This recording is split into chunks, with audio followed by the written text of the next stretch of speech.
E aí, alunos da Escola Municipal Menezes Cortes e Silvia Castro. Ué, Silvia Castro, você deve estar se perguntando. Porque esse vídeo é para falar sobre uma atividade muito legal que foi realizada no ano passado e também neste ano, relacionando 2 livros da escritora e contadora de história Silvia Castro. Eu sou o professor Diego Neves, professor regente da Sala de Leitura Cazuza, professor de Ciências e também professor da disciplina Círculo de Leitura, e estou aqui para apresentar para vocês os resultados relacionados com a leitura de 2 livros com turmas de 6º ano, 7º ano e da turma Travessia. Então, no ano passado, nós recebemos aqui na escola este livro aqui, que se chama A Sereia de Copacabana, escrita por Silvia Castro e ilustrada por Rogério Soldi. A Silvia Castro é esta escritora aqui, que está aparecendo aqui na fotografia, e do lado dela, o ilustrador. Esse livro daqui, nós recebemos apenas um exemplar, e ele foi indicado, né, pela Secretaria Municipal de Educação para que fosse trabalhado com turmas de projeto. Como eu sou regente da sala de leitura, eu achei que ele se encaixava melhor com a turma de Travessia, que era uma turma que foi criada ano passado, 2022, especialmente para trabalhar as questões da melhora da alfabetização. Então, como é que começou esse projeto? Eu peguei esse livro, eu fiz a leitura com os alunos de toda essa história. É uma história muito legal que fala sobre uma sereia que vivia lá no mar do Japão. E aí, de tanto ela esperar o namorado dela voltar, que falou que ia visitar a mãe e nunca mais voltou, passaram-se uns 300 anos, ela resolveu fazer o que o destino dela reservava, que foi nadar, nadar, nadar e cantar. E nessas andanças dela, nesses nados, ela conseguiu atravessar os oceanos até chegar no Oceano Atlântico. Ela vai parar justamente na praia de Copacabana, que é o lugar onde ela vai se encantar, vai amar e vai ficar lá de vez. Para conhecer a continuação dessa história, você precisa ler esse livro. Então foi feita a leitura com essa turma Travessia, e nós fomos discutindo a história. E como esse livro retrata questões ambientais, né, principalmente poluição, então eu dividi a turma para fazer 2 trabalhos. No primeiro, eu peguei revistas que nós temos aqui na sala de leitura, revistas de divulgação científica, revistas de leitura que nós recebemos aqui, doações de professores, e coloquei na turma, distribuí entre os alunos para que eles pudessem recortar imagens que indicassem poluição aquática. Poderia ser poluição marinha ou poluição de rios. Então os alunos foram procurando, recortando, eu ajudei eles para a gente poder fazer um cartaz intitulado Poluição Aquática, mostrando os vários tipos de imagens, de fotografias e desenhos que os alunos conseguiram encontrar. Feito isso, nós juntamos todas as imagens e montamos um cartaz muito bonito para chamar a atenção sobre a importância de nós preservarmos os ecossistemas aquáticos.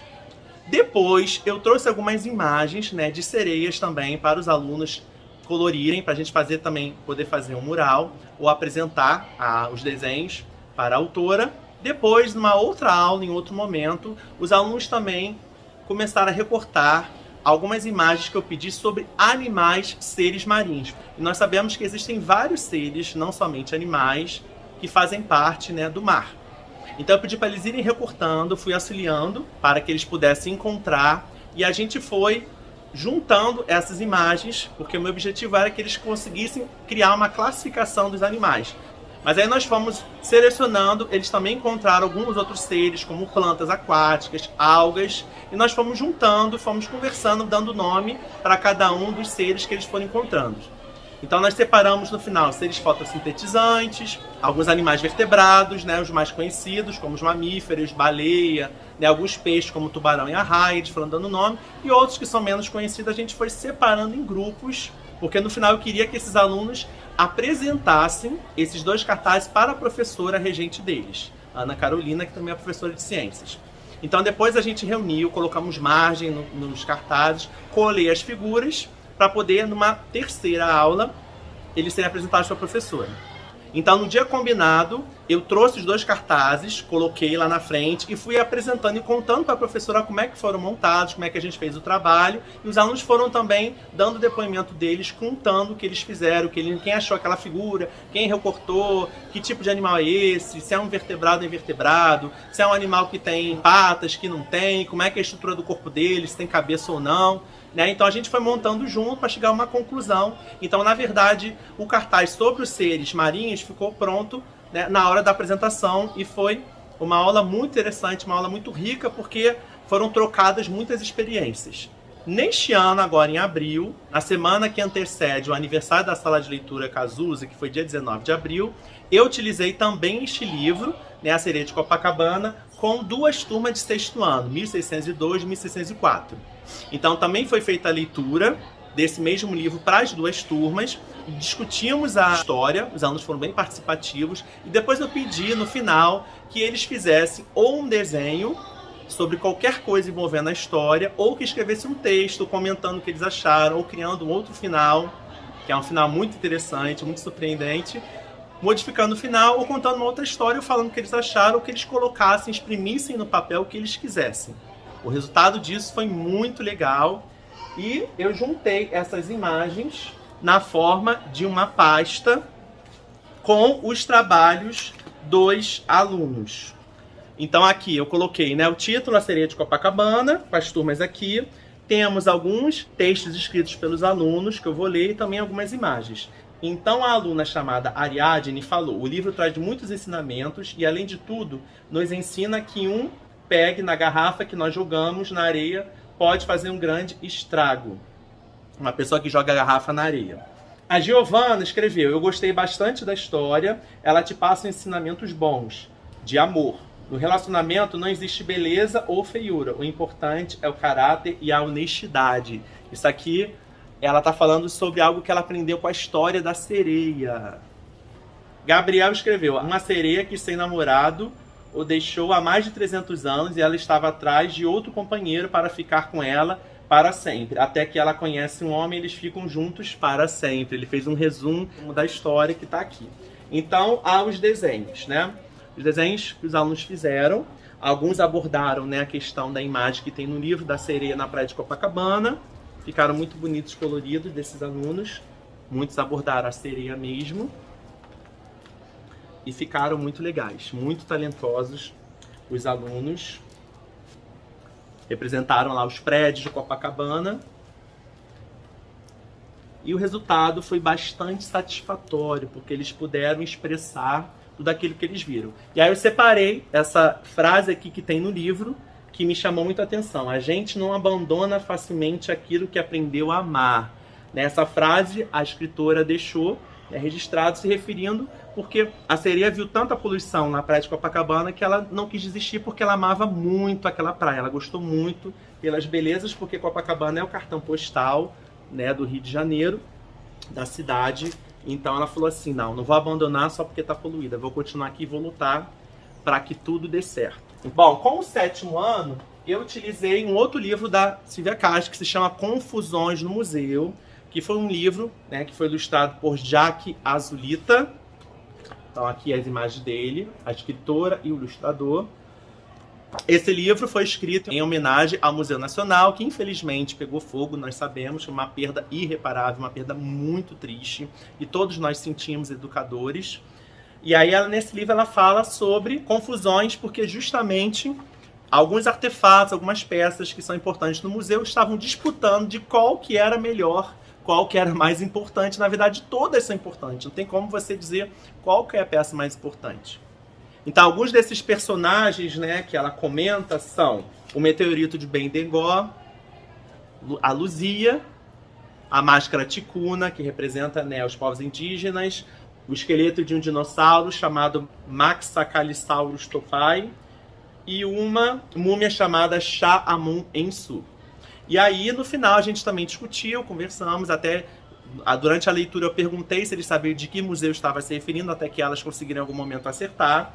No final, eu pedi que eles também fizessem a mesma coisa, escrevessem um texto falando sobre o livro, o que eles acharam, né, uma opinião, ou que fizessem um desenho sobre isso tudo que eles aprenderam em relação ao museu, porque além do museu ser importante por guardar, né, essas peças que fazem referência à história da humanidade, ele também foi um espaço muito importante, porque foi residência da família imperial brasileira, né, desde Dom João VI, quando chegou aqui no Brasil, até Dom Pedro II e suas filhas.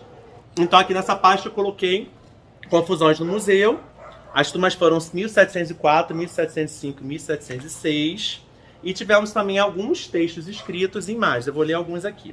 O Bernardo escreveu o seguinte: aprendi que um meteorito caiu no Brasil, chamado Bendegó, que sobreviveu ao incêndio, afinal ele nem tem vida. é legal saber que algo importante aconteceu no Brasil. Muito legal. O Gustavo escreveu: o livro Confusões no Museu é muito interessante, pois fala sobre o Museu Nacional. Esse livro é uma história legal de se ler, principalmente por causa dos personagens.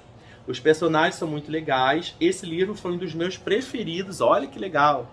E eu gostei de ouvir essa história. Se eu tivesse a chance, eu iria ler o livro de novo. Com certeza, está disponível aqui para você ler, tá? Mais uma aqui. Isadora, eu adorei a história, os personagens. É uma história triste, mas ao mesmo tempo legal. A personagem mais legal é o esqueleto da Luzia. A Kailane escreveu o seguinte: achei ótimo, uma leitura rápida, divertida, na parte da interação dos itens do museu e que também passa um aprendizado útil em histórias. Eu adorei a aula lendo esse livro, tanto quanto o próprio livro, para ser honesta. O incêndio em um museu tão antigo, importante e valioso como o Museu Nacional realmente é algo muito triste. Eu nunca tive uma oportunidade de ir nesse museu antes das perdas. Espero que nessa reconstrução eles consigam voltar a ser tão valiosos quanto antes e que eu tenha uma oportunidade de um dia visitar o museu. Muito bom, né? Que bom que tocou os alunos. Olha um desenho muito bonito, artístico do Museu Pegando Fogo, que eles se basearam também nas imagens do livro para poder ajudar. Então alguns alunos escolheram alguns personagens, né? Como o esqueleto do dinossauro. Um aluno representou a capa do livro. Né, ó, o Museu Pegando Fogo também, colorido, muito bonito. O meteorito também o aluno desenhou aqui. Então a gente tem, na verdade, na escola nós temos uma oportunidade de revelar muitos talentos, né? Inclusive das artes. E a frase que eu escolhi desse livro, que também me chamou a atenção, é o seguinte: os segredos do passado serão sempre pontes a nos conduzir à frente. É uma frase que está escrito no livro de autoria da Silvia Castro. Então, eles escolheram a máscara ticuna, né, para representar. Cada um escolheu um personagem. A máscara aqui ficou muito bonita, pintada de marrom. A múmia, olha só como é que eles representaram com muito cuidado. Aqui, ó, o incêndio acontecendo e a múmia lá, né, que não pôde resistir, infelizmente. Então, pelo menos isso ficou marcado para eles, da importância não só desse museu, mas desses espaços de educação não formal que trazem um pouco da história, que é uma forma dela não ficar esquecida, tá bom? Olha só que lindo esse aqui, ó, parece feito de nanquim, do Museu Nacional. Parabéns, Silvia, pelos seus livros, que foram trabalhos que renderam muitos frutos. E essa que eu queria mostrar para vocês, como algo que também foi mostrado no aniversário da sala de leitura, como um trabalho que foi feito pelo professor regente Círculo de Leitura, que sou eu, com as turmas de 6º e 7º ano. Então é isso. Tchau, tchau. Até a próxima. Parabéns aos alunos. Gostei bastante do trabalho, estou muito satisfeito. Até breve. Tchau.